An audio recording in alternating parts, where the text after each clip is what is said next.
Hi, my name is Sandra Beasley. This presentation is called Way Down, Makina, Orpheus, and SubVERSive Mythologies, and it uses a Pecha format. The Pecha format was developed in the early 2000s by a Tokyo-based firm, Klein Ditham Architecture, headed by Mark Ditham and Astrid Klein, who were looking for presentation styles that would escape death by PowerPoint. This format's name is supposedly derived from a Japanese word, pechakucha, translated as continuously and in a lively fashion, a phrase often equated to the notion of chit-chat. I've also heard it framed as a Japanese loan word, an adaptation of picture. But for a discussion of work and translation, I think it's important to be transparent and point out that Ditham is British, Klein is German, and I do not speak Japanese.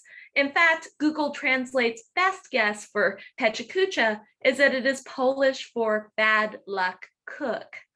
What you need to know is that the format is 20 by 20 images, each displayed for 20 seconds, with my accompanying comment. The images are on a timer and they automatically progress, which means I'm at their mercy. I can't go back, I can't fast forward. Pechakucha presentations are by nature digressive. They follow trains of thought, they're bouncy. A lot of ideas in a little time. So here we go.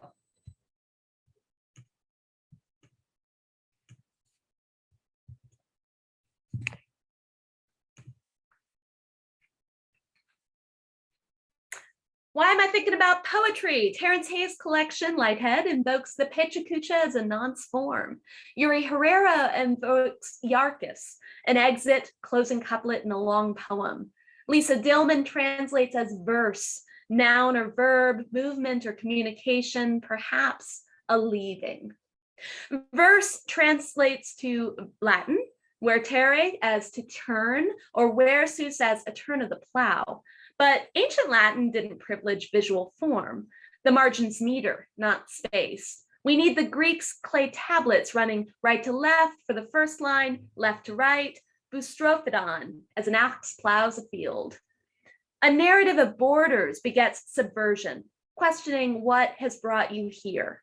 In Javier Zamora's 2017 Unaccompanied, a 9-year-old is sent alone on 8 weeks' journey to find not the promised land, but barbed wire, with nothing growing under it.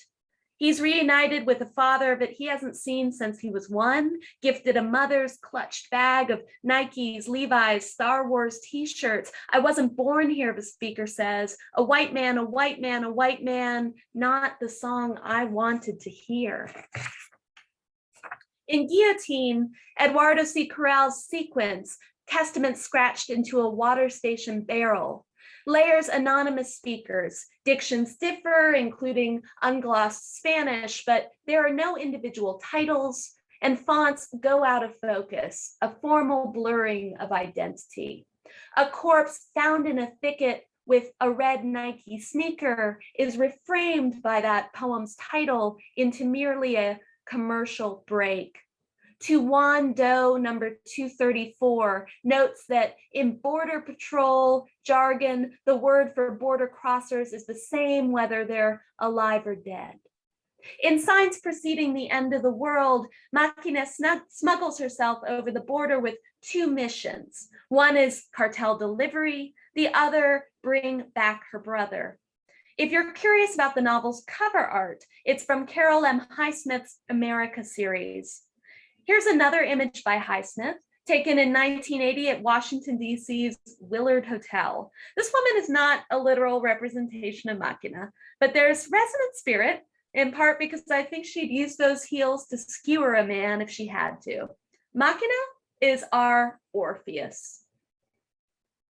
Orpheus is son of Apollo and Calliope, charismatic figure whose instrument is the lyre, associated in verse with personal expression or song.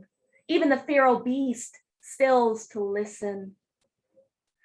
Like Orpheus, Makina's charm permits her to cross boundaries impenetrable to others. When Orpheus's love dies by snake, Orpheus travels to the underworld. He plays a song for Hades and Persephone, full of ache and defiance. Akin to that note, Makina is pressed into writing for the cop. The cop walks away. Hades permits Eurydice's release, but Hades warns Eurydice will follow Orpheus, who must not look back until surfacing. He can't resist. Makina's brother is not destined to return either. He has taken the name of an American boy, served on his behalf in the military. This is his job, who he is now. Gregory Orr is someone who offers a subversive, polyphonic version of the Orpheus myth as well. Though Orr uses romantic framing, Orpheus's quest is shaded by Eurydice's ambivalence toward returning to a world where she felt enslaved by expectation and embodiment. When I was alive, only glimpses, moments of bliss, but always the body resisting, refusing to let the soul go.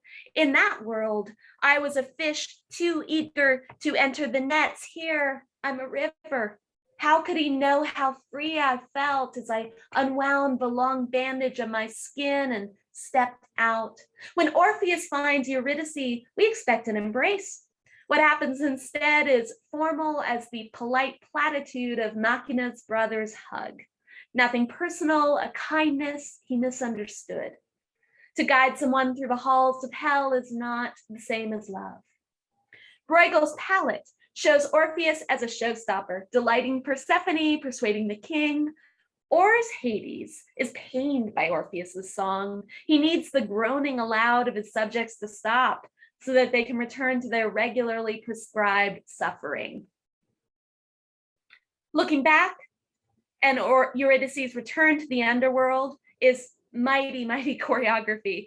Makina's brother returns to the barracks. Makina stood staring at the entrance for some time. Here, Orr contrasts Orpheus and Eurydice, yet connects them with the motif of the eye. If you're drawn to Orr's pairings, check out the more literal duets of Hadestown, Broadway musical based on 2010 concept album by Anais Mitchell. The Way Down is by train, a route that Eurydice chooses because the underworld promises financial security that a singer-songwriter husband can't provide. The subversive subtext, Orpheus sees revolt not only among Eurydice, but her co-workers.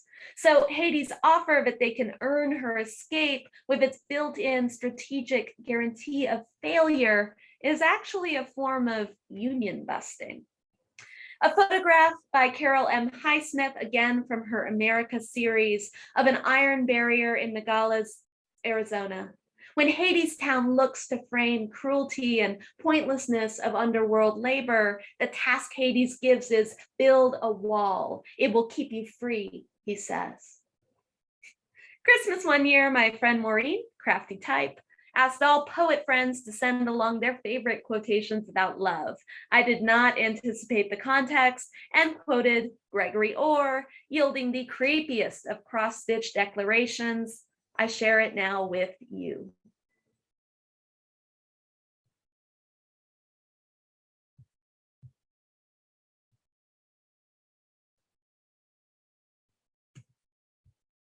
Thank you so much for your time. I really look forward to this year's Colloquium conversation.